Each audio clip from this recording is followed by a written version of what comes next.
Now, you've been fighting this for quite a while, and obviously the landscape has changed. Things are different than they were, in some ways better, some ways worse. How do you feel the current state of police accountability and transparency and such is compared to what it was, say 10, even 20 years ago? Well, I can tell you that I definitely do think things changed with Ferguson. And, a lot of the times I want to get up every day and say, thank you, Ferguson, because it did change the landscape a lot. They created a situation where they said, this is unacceptable, and we're going to turn it out and make sure that this community becomes ungovernable, unless they give us the changes we want. And I admire that. I think they did a great thing. And they were the leaders, in terms of really just taking up the reins in grassroots way and making things happen. So they did a lot for the community. And then people saw that things could be done, that there were things that could happen. Things are quieted down there a little bit, but it's not because people aren't doing things, it's because they've settled into doing more of the longer term strategies that are also necessary. So we believe that things need to happen in the street, but we also know that things have to happen, in between activities in the street where you're over there trying to change laws, trying to change, you're gathering information and coming up with things like how people in Ferguson figured out that most of the revenue from that town was coming from ticketing people and warrants and all of this stuff. And they started going after those pieces of the equation because those were what were driving the other stuff. So I like that they're doing that kind of work. We're in touch with a lot of people down there now. One of the things we've been working on for the last few years is trying to require police officers to carry professional liability insurance. This would. I was going to ask you about that. Yeah. This is a powerful new way to get at the culture of policing that allows this stuff to occur. And what I mean by that is this. If a police officer has to carry their own professional liability insurance, and what we were trying to do in the city here, the city would pay the base rate for the insurance, so it wouldn't hurt the officers, but any overages because of misconduct would come directly out of that officer's pocket. So that would give them a huge incentive not to engage in that misconduct and a consequence when they do. Because right now, in our city, our cops our city's self-insured. So if cops do something bad, they just pay it out of taxpayer dollars. Taxpayers have no choice about it, and there's no consequences to the cop. Most of these cops, not only do they not get fired, they get promoted. So this is a really bad cultural situation, and a bad situation in general. It's all the wrong messages to these cops, and so we want there to be consequences when this stuff goes on. And so it's been really good.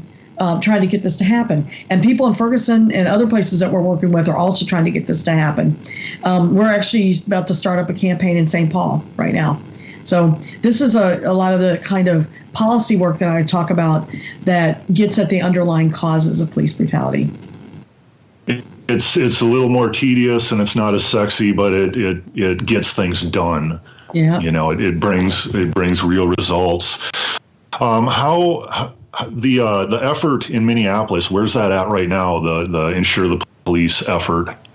Well, we were doing our best to get it on the ballot, and we needed to get about 7,000 signatures to get it on the ballot. We got 16,000. And so we had enough signatures easily to get it on the ballot, but the city council blocked us. And then we took it to court, and unfortunately, the state Supreme Court went along with the city council. It's a real messed up ruling. They haven't even issued the ruling yet, but we were not able to get on the ballot. But we think that there's another way we can do this. So we there's more than one way to skin a cat, so to speak. I hate that language, but you get my point. We can do this a different way, and there are ways to do this in St. Paul that aren't actually possible in Minneapolis. So we're looking at other parts of the state and things like that. We're also working with some very excited people. We've got a group in Florida that's working on this. Like I said, a group in Ferguson is working on this. We've got people in Vegas, Insure the Police Vegas. We've got people all over the place that are working on this exact thing. So it's going to become a national trend at some point soon. And there's been a lot of excitement in the movement about this exact concept. Yeah, I'm definitely really glad to hear that it's catching on nationally. Now, if people if people want to start something like this in their own city, in their own municipality, they can get a hold of you, right? Oh, yes. Like they can get a hold of CUAPB. You guys have been through this. You've been doing this. You understand how it's done, and you want to share that knowledge. Absolutely. We are helping all these groups do it. We're also in the middle of writing a how-to manual of how to do this in your own area. So we have a CUAPB how-to manual. How do you start a group like ours in your area? How do you figure out what people in your area need? How are you responsive to what the community needs in your area? And we know that we like our model very much. We think it's a good model, but we know that every group and every area needs to take things up a little bit differently, because what happens in our town isn't the same as what happens in your town.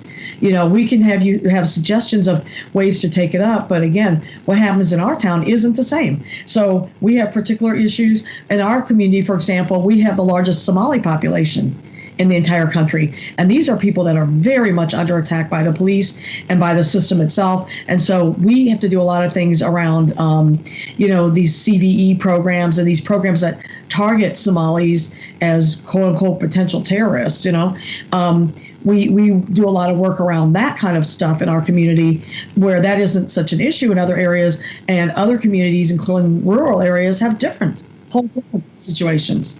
So it's just, there's ways. We have a nice model, but it fits a lot of different places, but they have to adapt it to their own areas and what's going on there. That's really really good.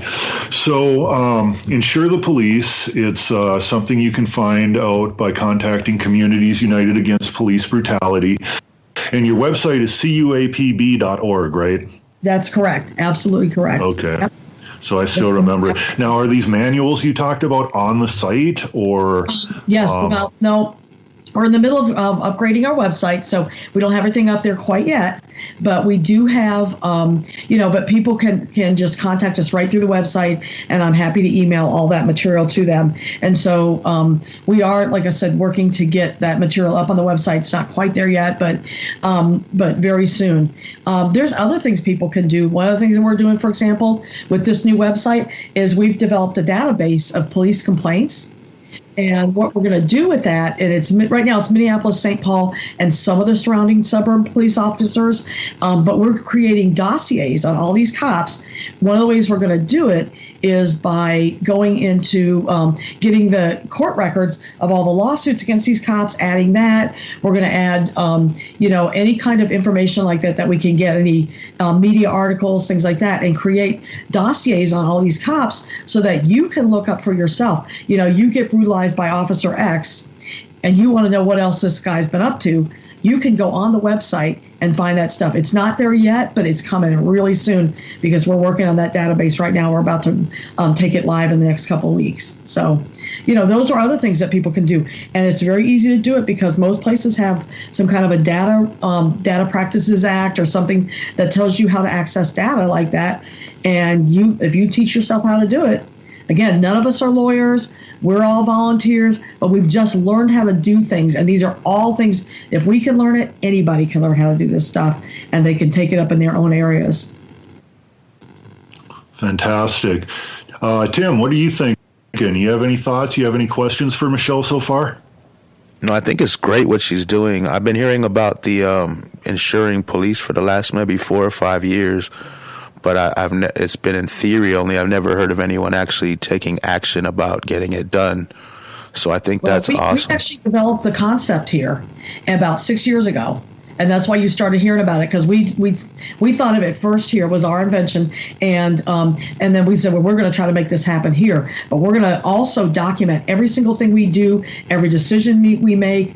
We have our minutes, they're carefully written down so that we can share that information with other people, because there's a real learning curve. None of us, I wasn't into electoral politics. I'm still not. I really don't go that route, right? So I didn't know how you get something on a ballot or any of that stuff. We had to do a lot of research around that stuff because we didn't know it. It's not the way I normally do my work. I've never done my work that way. So I had to learn how to do these things. But again, these are all learnable and teachable things that people figure out, So, yeah. kind of stuff. Yeah.